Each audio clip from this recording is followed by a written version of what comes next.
guys, what's up? Thank you so much for watching Ashini Solutions. I'm Anshika, and today we're gonna start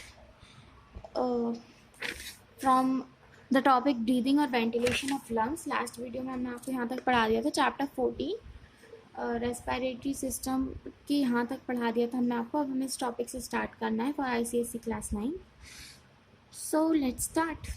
breathing is a mechanical process. Breathing एक mechanical process है जो कि involve करती है renewal of air in the lungs. It is completed in 2 steps. 2 steps में complete होती है. Breathing in of fresh air को अंदर लेना है, that is inspiration. Excelling out used और इम्प्योर एयर. यूज्ड और इम्प्योर एयर को बाहर निकालना जिसे हम कहते हैं expiration. Lungs are elastic bag-like structures. Lungs elastic bag-like structures होते हैं. They can be compared to rubber balloons and rubber balloons से भी compare कर सकते हैं जो कि फूल सकते हैं और फिर वापस कम हो जाते हैं.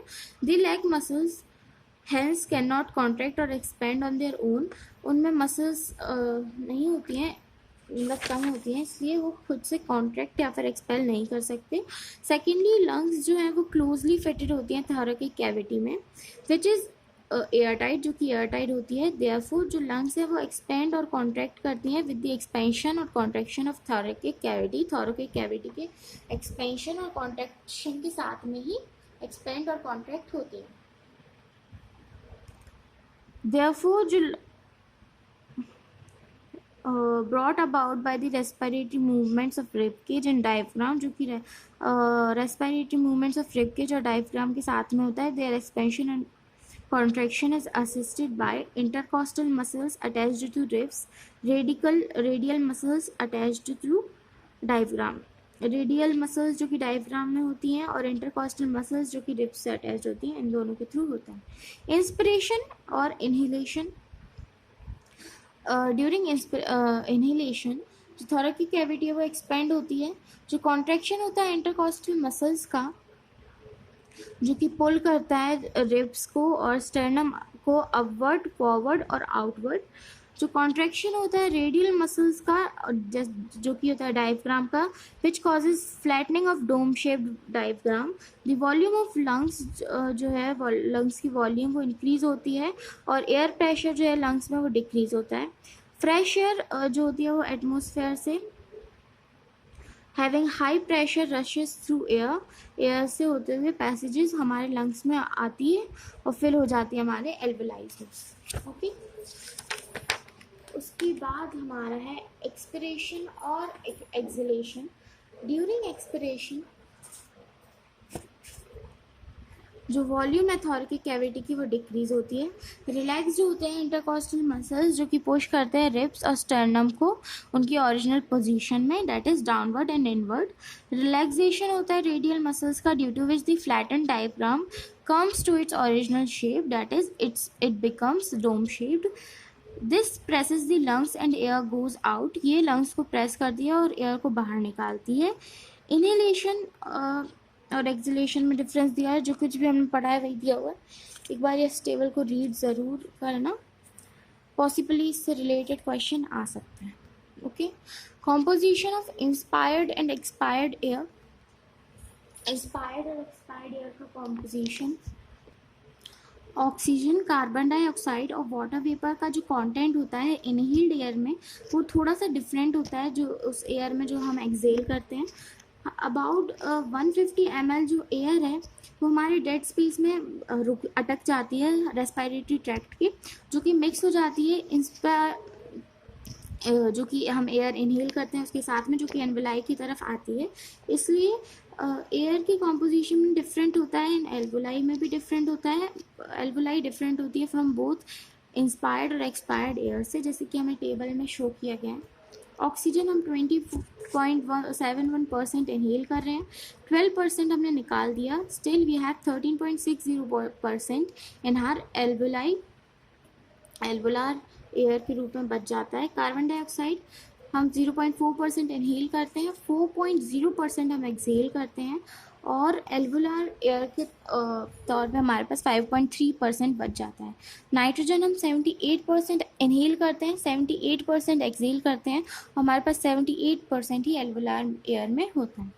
वाटर वेपर हम 1.25% इनहेल करते हैं, 6% एक्सेल करते हैं और 6% हमारे बॉडी में एल्वेलाइल एयर में होता है।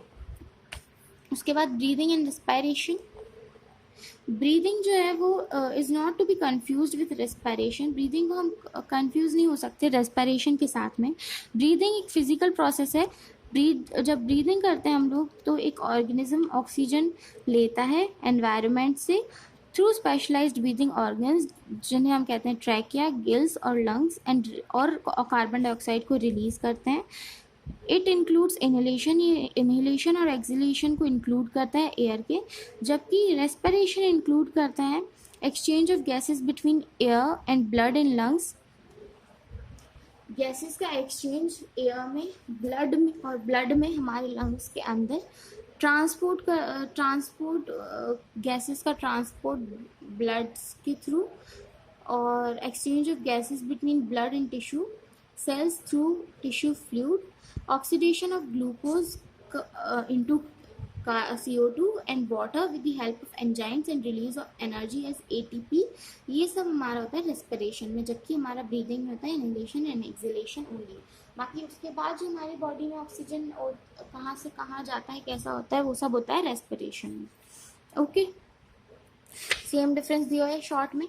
जो टेबल्स दी हुई हम लोगों को डिफरेंस, ये दिस आर इम्पॉर्टेंट, आप इन लोगों को रीड कर लोगे, आपके पास आपके टेस्ट होते हैं, यूटीज़ होते हैं, टीटीज़ होते हैं, वटेवर, उनमें ऐसे क्वेश्चंस आते हैं। Lung capacity and respiratory volumes.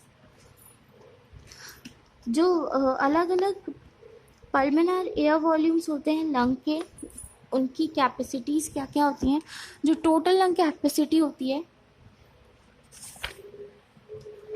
वो मैक्सिमम वॉल्यूम जो होती है एयर की, which can be present in the two lungs after a maximum inhalation effort, it is 5100 to 5800 ml।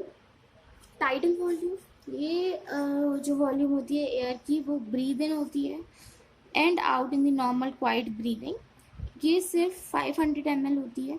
Residual volume, ये वॉल्यूम होती है जो कि एयर बचती है हमारी लंग्स में ब्रीदिंग आउट के बाद भी, इससे ये कितनी बचती है 1100 to 1200 ml।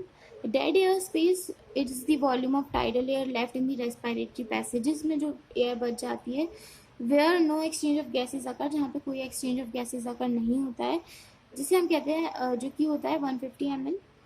एल्वुलार एयर, जो कि रिमेन होती है हमारे टाइडल एयर में, एल्वुलाई जो होती है 350 ml। इंस्पिरेटरी रिजर्व वॉल्यूम, ये air that can be drawn and forcibly over and above the tidal air, it is about 2500 to 3000 ml। Expiratory reserve volume is the air that can be expelled out forcibly after ordinary expiration, it is about 1000 to 1100 ml। Vital capacity क्या होती है, is the volume of air that can be expelled out or exhaled with maximum effort after maximum inspiration या फिर deep breath, it is 4000 to 4600 ml। Okay, उसके बाद हमारा mechanism of respiration. सबसे पहले एक्सटर्नल रेस्पिरेशन, ये डिफ्यूज़न होता है ऑक्सीजन का एल्वुलर एयर से हमारे ब्लड में, और कार्बन डाइऑक्साइड का from blood into the alveolar air. The leaning of alveoli is respiratory surface, ये कैप्ड होती है मॉइस्ट म्यूकस में। जो डीऑक्सीजनेटेड ब्लड होता है कैपिलरी नेट में on the surface of alveoli, वो सेपरेट हो जाता है from alveolar air by thin alveolar membrane. Therefore जो ऑक्सीजन होती है एल्वुलर एयर में वो डिफ्यूज हो जाती है into blood, and carbon dioxide from the blood diffuses into alveolar air.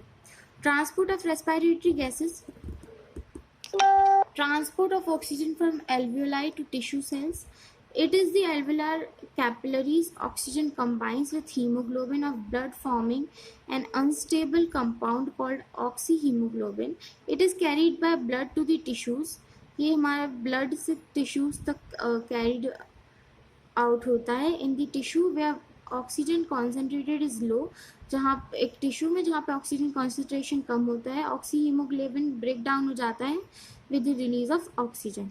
Transport of carbon dioxide from tissue cells to capillary blood.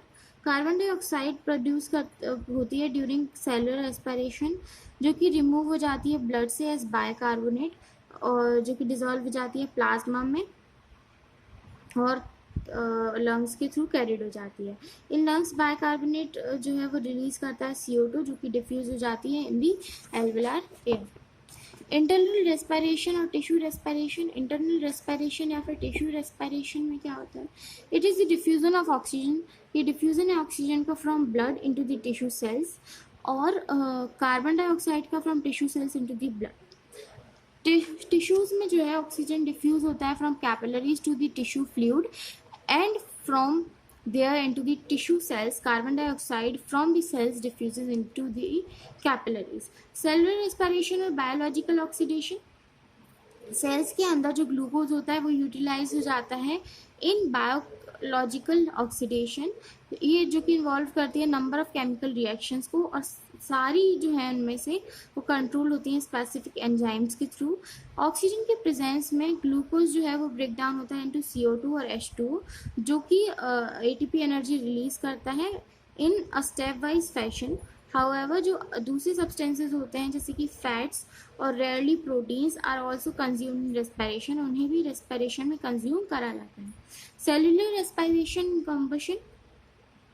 Cellular respiration जो है वो डिफरेंट होता है from the burning of candle और a match stick. ये इन burning में जो oxygen है वो कंबाइन करता है विद द ऑयल और wood, and energy is release at once and is lost in the form of light and heat, और वो लाइट एंड हीट के फॉर्म में लॉस्ट हो जाती है energy. And the fuel is broken down into carbon dioxide, और जो fuel है वो ब्रोकन डाउन हो जाता है into carbon dioxide in water. लेकिन सेलुलर रेस्पिरेशन में जो एनर्जी है वो रिलीज होती है और कंट्रोल होती है और कंजर्व्ड होती है इन ATP, which is capable of storing, जो कि स्टोरिंग की केपेबल है, और रिलीज करता है एनर्जी को एज व्हेन नीडेड, जब हमें ज़रूरत होती है। उसके बाद हमारी कुछ एक्टिविटीज़, इजी एक्टिविटीज़ हैं, रीड कर लीजिएगा, आ जाएंगी। उसके बाद हम लोग अब पढ़ेंगे हमारा next chapter, which is health and hygiene, in next video. Okay, so तब तक के लिए, अभी तक के लिए इतना ही। रीड द चैप्टर अगेन, एक बार रिवाइज कर लीजिएगा, then we will start with our next chapter. Okay, तब तक के लिए stay home, stay safe, bye bye.